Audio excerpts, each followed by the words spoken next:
Good morning, great to see you again. It's a beautiful day today. Sun's out, sky is blue, and it's a nice autumn day. And I'm getting quite excited because a week today I'm getting some rescue chickens. I've had them before, chickens, and I always like the idea of giving some chickens which the farmer's kind of discarding a nice home to live in, and there's always the benefit that you have fresh eggs every day, because while the farmer's written them off, actually they've still got many years of their life left, and those years can be quite productive and can be really great for us as we get fresh eggs.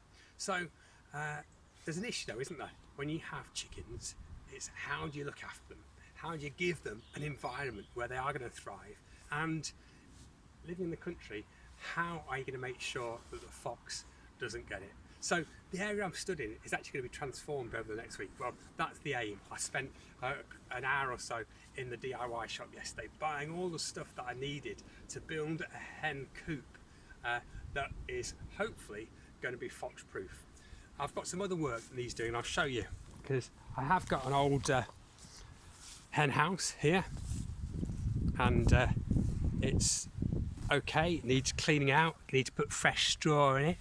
I need to clear the skeletons out from around it, and I need to make it waterproof again. And hopefully, I'm going to put some new roofing on that.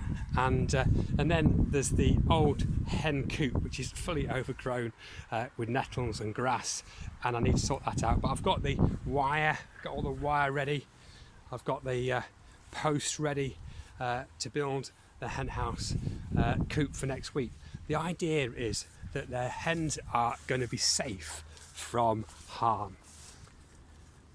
Over the years when I've had hens, I've found that I have managed to protect them from foxes to a certain extent, but you have to work really hard. And it reminded me of Jesus' passion for us. He doesn't use the illustration in the Bible of him being a hen keeper, but he does use the illustration of him being a shepherd. And in John chapter 10, that's one of the Gospels, he talks about himself being the good shepherd. He says, I am the good shepherd, and the good shepherd lays down his life for the sheep. And I want to say to any of us today that God never writes us off. The farmer might write off the chickens, they might have expanded their useful life, but God never thinks that about us. He never thinks that we have outlived our useful purpose. In fact, at any age, God wants to take us and bring us into life, because just before Jesus says, I'm the good shepherd, he says this. Wind's blowing the pages over. He said, the thief comes only to steal and destroy.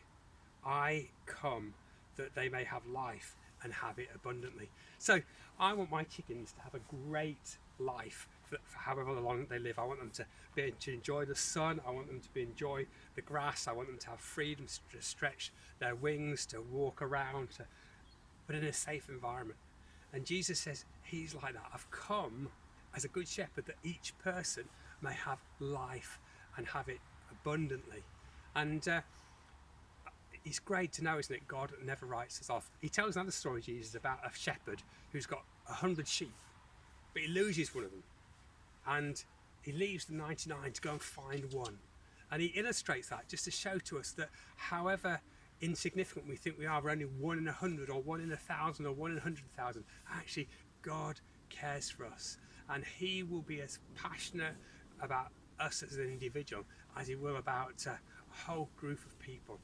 Each one of us is important to God, and he wants to bring us into a safe environment. There's a famous psalm, Psalm 23, that says, Lord is my shepherd, I shall not want. It talks about him providing everything we need. So this morning, if you're feeling a bit down, if you're feeling that you're abandoned or isolated, perhaps in these times of lockdown again, that I want you to know, I know that Jesus is passionate about us. He came for each one of us. He doesn't write us off, that we might have life and have it abundantly. So hopefully in the coming weeks I'll be able to show you the girls when they arrive, and I'll be able to show you the run that I've built, and hopefully I won't be telling you stories of the fox getting them, but of them enjoying a nice, healthy life of retirement. So take care, God bless, have a brilliant rest of the day.